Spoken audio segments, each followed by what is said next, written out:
सभी देखने वालों को नमस्ते, जय माता दी, ओम नमः शिवाय। स्वागत है आपका आपके अपने हिमाचली हेल्दी किचन में, जहां आज हम बनाने वाले हैं सबसे पूजनीय भोग जो सभी देवी देवताओं को लगाया जाता है, यहां तक कि उनका अभिषेक भी इसके साथ किया जाता है। 5 तत्वों से बनता है, भोग का नाम है पंचामृत। लेकिन क्या आप जानते हैं कि ये किन 5 तत्वों से बनता है? जो 5 तत्व है वो कितनी उनका माप होना चाहिए इसे बनाने के लिए, कैसे इसका स्नान के लिए यूज़ होता है, कैसे भोग के लिए यूज़ होता है, ये सभी चीज़ें जानने वाले हैं। बहुत काम की है वीडियो, तो आप ध्यान से एक एक बात को सुनिएगा। तो इस भोग को बनाने के लिए, पंचामृत को बनाने के लिए 5 तत्व चाहिए। इसके अलावा इसमें बहुत सी चीज़ें यूज़ होती है, लेकिन ये 5 तत्व होने ही चाहिए, तभी ये कंप्लीट पंचामृत माना जाएगा। अब मैं इसे जन्माष्टमी पे कान्हा के लिए इसका भोग बनाने वाली हूँ, तो एक विशेष चीज़ इसमें यूज़ होगी, वो मैं आपको बाद में बताने वाली हूँ। सबसे पहले हमें पंचामृत बनाने के लिए चाहिए गाय का शुद्ध दूध, जो कि कच्चा दूध होना चाहिए। आपने ध्यान देना है कि ये ताज़ा आपके पास दूध हो तो बहुत अच्छा है। उसके बाद जितना दूध था, मापने के लिए आप या कोई बोल या कोई गिलास या कप कोई भी चीज़ ले सकते हो। सही माप होना चाहिए इन चीज़ों का। जितना हमने दूध लिया है उससे आधी क्वांटिटी, यानी कि यदि 1 कप लिया है तो आधा कप आपने लेना है दही का। जो दही है वो भी गाय के दूध से बना हुआ दही ही हमें लेना है। अब जितना हमने दही लिया है उससे आधा हमें चाहिए यहाँ पे शक्कर मिठास के लिए, तो इसे भी आप माप के आधी क्वांटिटी लीजिएगा दही से।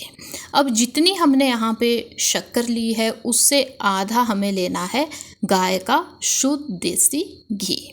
जितना घी लिया है हमने उससे आधी क्वांटिटी होगी यहाँ पे शहद की या हनी की। ये है सही माप। या यदि मैं आपको ऐसे कहूँ, इस साइड से आप देखें तो यहाँ पे जितना हमने शहद लिया है उससे डबल घी ले लेंगे। जितना घी है उससे 2 गुना शक्कर, जितनी शक्कर है उससे 2 गुना हमें दही लेना है, जितना दही है उससे 2 गुना हम ले लेंगे दूध। तो ऐसे भी किया जा सकता है। बोलने का मतलब ये है कि सही माप होना चाहिए, ये इसका सही माप है। जो भोग में भी आपको, मतलब ये भोग पूजनीय होगा सही माप के साथ। यदि आप इसे खाते भी है तो ये एज एक मेडिसिन बन जाता है, एक दवाई बन जाती है, क्योंकि इसके बहुत से फ़ायदे होते हैं। वो मैं आपको आगे बताने वाली हूँ। हम इसे बनाएंगे भी, साथ ही साथ इसकी विशेषता, क्यों इसे महान कहा गया, वो सब भी बताने वाली हूँ। तो आइए चलते हैं इसे बनाने के लिए। यदि कोई चांदी का बोल है तो सबसे बढ़िया है वो पंचामृत बनाने को, नहीं कांच या स्टील का भी ले सकते हो। अब इसमें जो दूध यूज़ होता है, गाय का कच्चा दूध इसमें यूज़ होता है। तो जो दूध है वो स्वास्थ्य के लिए अच्छा होता है, आप लोग भी जानते ही होंगे। साथ ही साथ इससे मन को भी शांति मिलती है। तो कहने का मतलब ये है कि मन शांत होगा तो पूजा में भी ज़्यादा मन लगेगा, तो आपको अच्छा स्वास्थ्य भी देगा, साथ ही भक्ति के लिए आपका मन भी लगाएगा। अब इसमें यूज़ होगा दही। तो दही जो है वो ठंडक देने वाला होता है, साथ ही साथ डाइजेशन के लिए बहुत अच्छा होता है, आपकी त्वचा के लिए भी बहुत अच्छा होता है। यदि आप दही खाते हैं तो आपकी जो त्वचा है उसमें बहुत कांति आती है। तो इसका भी ये मतलब हुआ कि यदि आप इस भोग को खाते हैं तो आपको अच्छा स्वास्थ्य तो मिलता ही है, साथ ही साथ आपको बहुत ही अच्छी स्किन भी मिलेगी।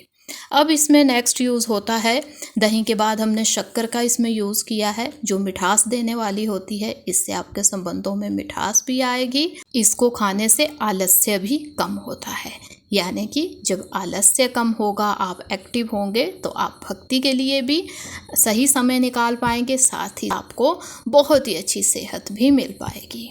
अब नेक्स्ट चीज़ जो इसमें यूज़ होती है वो है घी। तो घी तो बहुत अच्छा होता है स्वास्थ्य के लिए, धन धान्य देने वाला भी होता है। हनी यूज़ होता है, शहद यूज़ होता है जो मिठास देने वाला होता है, साथ ही साथ नेगेटिविटी को भगाने वाला भी होता है। तो देखा आपने कितने फ़ायदे हैं इसके, इसीलिए इसे एक पूजनीय महान भोग कहा गया है। आप 56 भोग लगा दीजिए, लेकिन यदि उसमें पंचामृत नहीं होगा तो भोग कंप्लीट नहीं हो पाते हैं।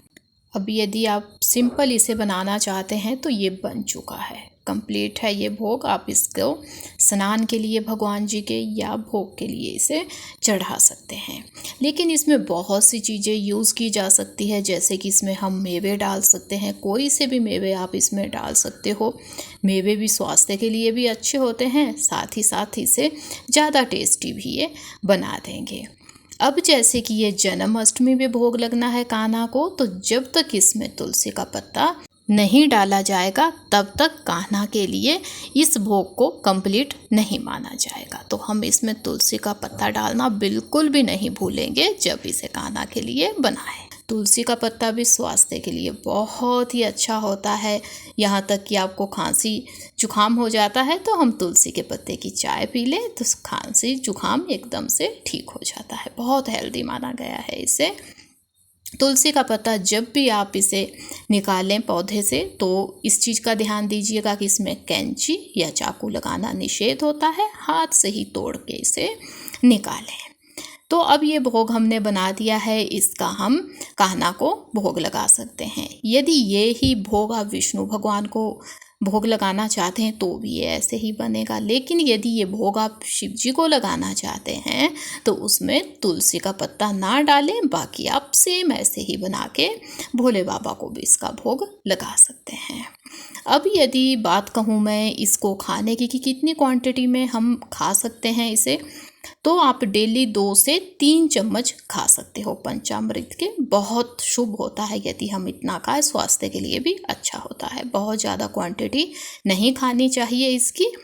यदि आप सही इसे खाते हैं तो आपको ये बहुत फ़ायदे देगा।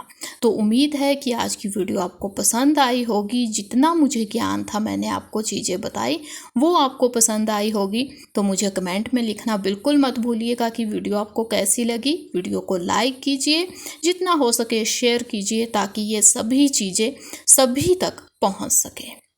चैनल पे यदि नया है तो सब्सक्राइब कीजिए ताकि ऐसी ही अच्छी वीडियोस आप तक पहुंच सके।